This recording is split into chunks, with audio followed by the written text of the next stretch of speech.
예레미야 29장 11절 말씀입니다. 예레미야 29장 11절 말씀이 되겠습니다. 다같이 합독하시겠습니다. 여호와의 말씀이니라. 너희를 향한 나의 생각을 내가 아나니 평안이요 재앙이 아니니라. 너희에게 미래와 희망을 주는 것이니라. 아멘. 오늘 말씀의 제목은 아버지의 마음이라는 제목으로 말씀을 나누겠습니다. 며칠 전 뉴스에서 나온 내용을 보고 저는 참 많이 가슴이 아팠습니다. 24살인 아들이 27살 되는 누나를 찔러 죽였습니다. 밤에 말다툼을 하다가 우발적으로 누나를 무차별 공격하여 찔러 죽인 것입니다. 얼마나 많이 힘을 주고 여러 군데를 찔렀던지 칼이 휘어질 정도였고 그것도 모자라 논저수지에 누나를 버렸습니다. 그리고 누나의 장례식 때 영정사진을 들고 울기까지 했습니다. 경찰의 끈질긴 수사 끝에 아들을 범인으로 체포되었고 재판 결과는 30년을 감옥에 있게 되었습니다. 그런데 아버지가 재판장에서 울며 불며 호소하기 시작합니다. 찔러 죽인 자식도 내 자식이고 찔려서 죽은 자식도 내 자식이라며 내가 자식을 잘못 키워서 이렇게 됐다며 아들의 형량을 낮춰달라고 울며 선처를 구하기 시작했습니다. 아버지는 자식 잘못 키웠는데 이렇게 살면 뭐하나 싶어 죽으려고 몇 번 시도도 했습니다. 그런데 마지막에 드는 생각에서 마음을 고쳐먹었다고 합니다. 내가 죽으면 교도소에 있는 아들 면회는 누가 갈 것이며 또 무덤에 묻혀있는 딸의 무덤은 누가 돌봐주나 싶어 이를 악물고 살기로 작정했다고 합니다.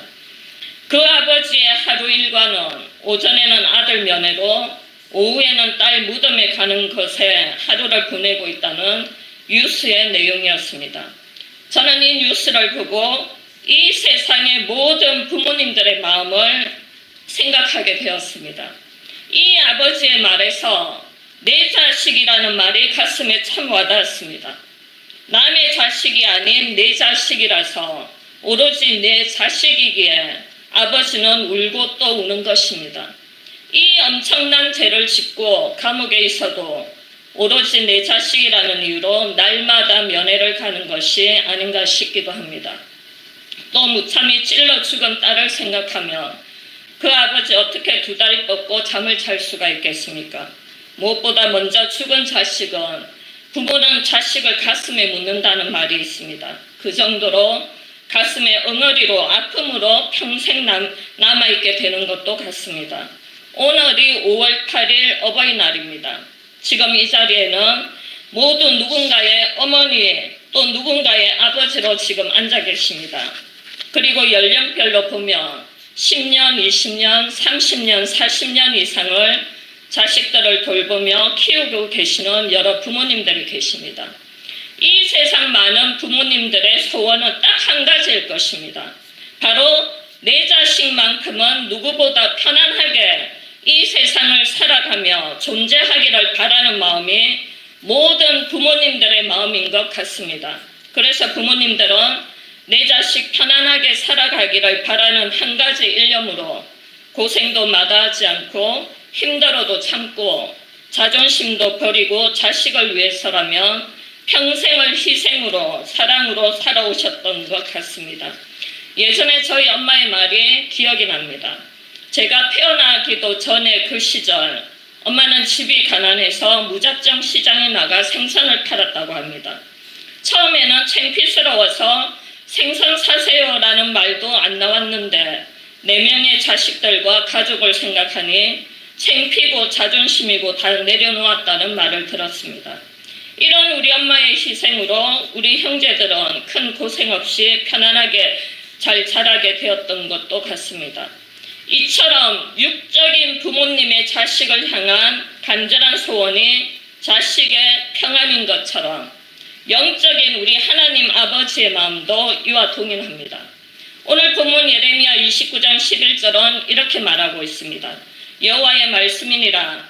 너희를 향한 나의 생각을 내가 아나니 평안이요 재앙이 아니니라. 너희에게 미래와 희망을 주는 것이니라 라는 말씀이 나옵니다. 하나님 아버지의 마음도 우리 모두에게 평안을 주기를 원하십니다. 평안의 사전적 의미로는 모든 것이 원만하여 마음에 걱정이 없는 상태를 말하고 있습니다. 또 성경에서는 평강, 평화로도 번역하고 있으며 평안의 근원은 하나님, 예수님, 성령님이라고 가르치고 있습니다. 우리 하나님은 평안의 결정체이십니다.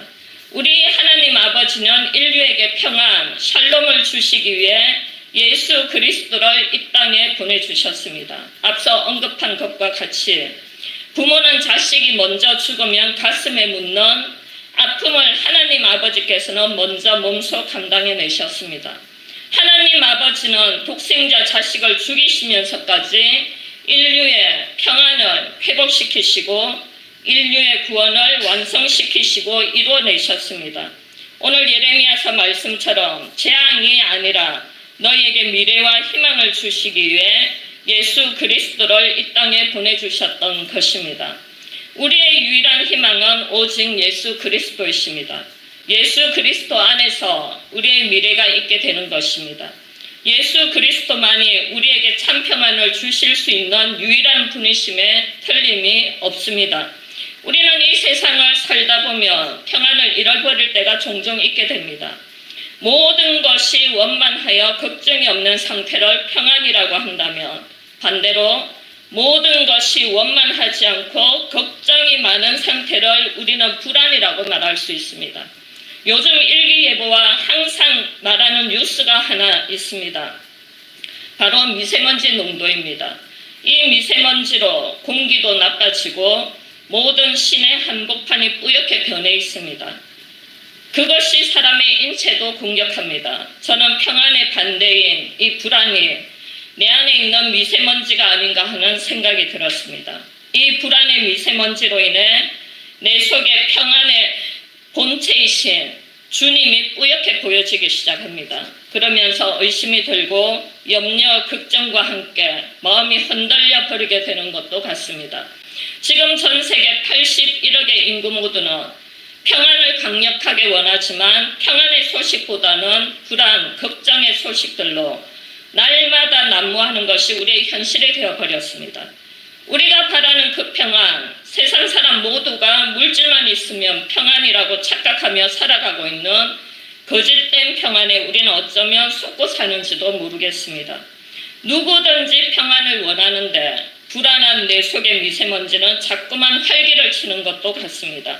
그래서 끊임없이 평안의 조건을 내걸며 이것만 해결되면 저것만 이루어지면 이것만 잘 되면 평안해지겠는데 라며 스스로 마음속으로 주문을 걸어보는 것이 어쩌면 우리 일상생활이 아닌가 하기도 합니다.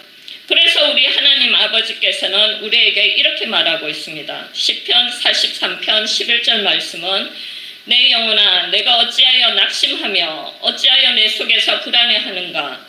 너는 하나님께 소망을 두라. 나는 그가 나타나 도우심으로 말미암아 내 하나님을 여전히 찬송하리로다. 아멘.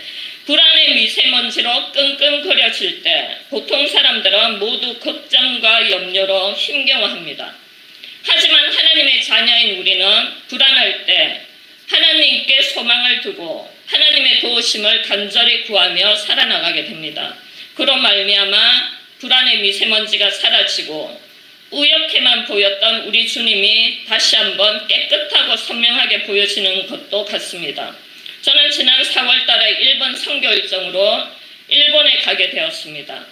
하루하루가 하나님의 은혜의 시간들로 채워지게 되었고 특별하신 분들의 관심과 사랑으로 말로는 설명이 안 될 정도로 귀한 대접과 섬김을 받게 되었습니다.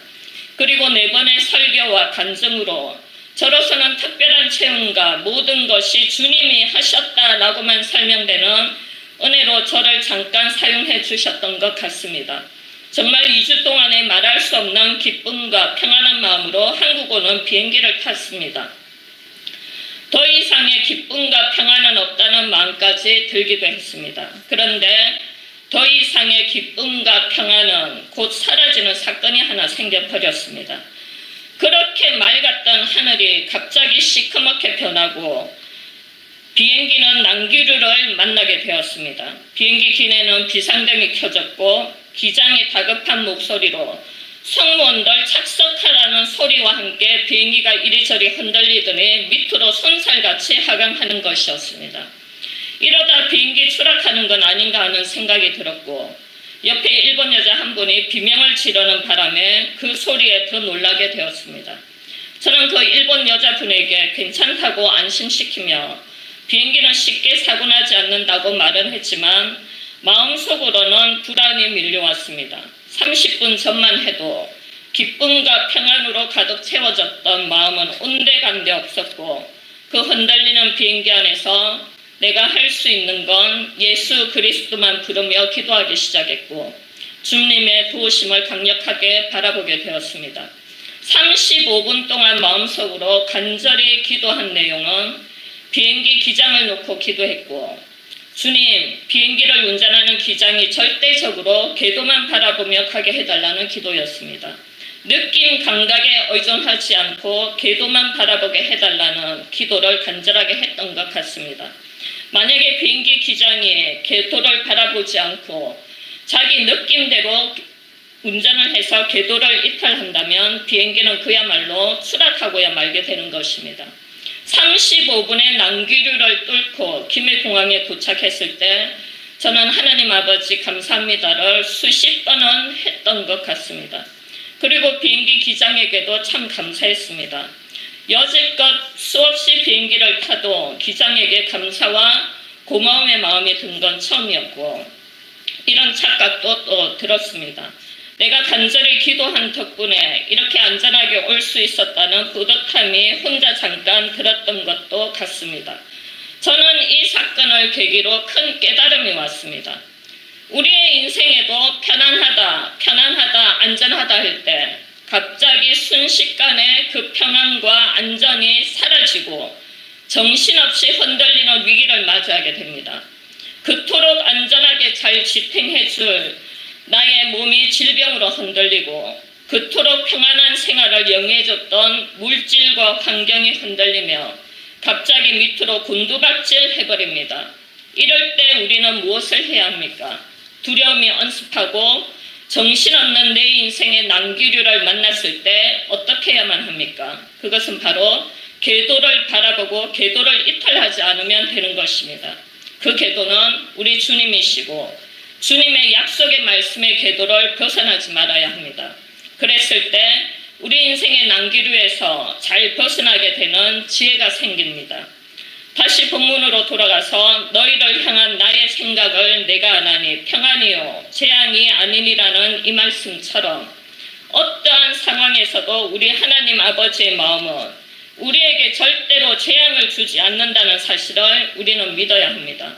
서두에 언급한 아버지가 자식의 죄의 형량을 낮춰달라고 울며 선차시는 아버지 마음처럼 우리 하나님 아버지의 마음은 우리의 죄의 형량을 낮추는 것이 아니라 예수 그리스도로 인해 완전히 도말시켜 주셨습니다. 이사야서 43장 25절은 이렇게 말합니다. 나는 나를 위하여 내 허물을 도말하는 자니 내 죄를 기억하지 아니하리라. 아멘. 우리의 허물과 죄를 도말시켜 주실 뿐만이 아니라 기억하지도 않는다고 말씀하십니다. 이것이 우리 하나님 되시는 아버지의 마음이신 것입니다. 오늘 저는 아버지의 마음이라는 제목으로 말씀을 나눴습니다. 오늘 현대사회는 모두들 미래와 희망이 점점 없어지고 있다고 말들을 합니다. 내일은 오늘보다 잘 된다는 것이 미래이고 희망인데 그 기대치가 사라지고 있는 많은 사람들이 절망에 놓여 있는 것도 사실입니다. 그런데 우리 아버지 되시는 하나님은 미래를 주시고 꿈을 주시고 비전을 주시고 희망을 주시는 우리 아버지이신 것입니다. 우리는 이 꿈 속에서 비전 속에서 미래를 약속받은 자들이고 희망의 나라로 들어가게 되는 축복의 자녀가 되었습니다. 이것이 평안을 그토록 선물해주고 싶어 하셨던 우리 하나님 아버지의 마음의 증거의 결론이 되는 것입니다. 우리 모두는 아버지의 마음에 늘 감사하며 감격과 감동으로 살아나가는 축복의 주인공들이 다 되시길 간절히 바랍니다. 오늘도 저는 잠깐 시간이 좀 많은 관계로 남은 관계로 여러분들 같이 이렇게 잠깐 기도하는 시간을 저는 가지려고 합니다. 먼저 저희 교회를 위해서 소리엘 교회를 위해서 먼저 합심해서 기도해 주시고 저희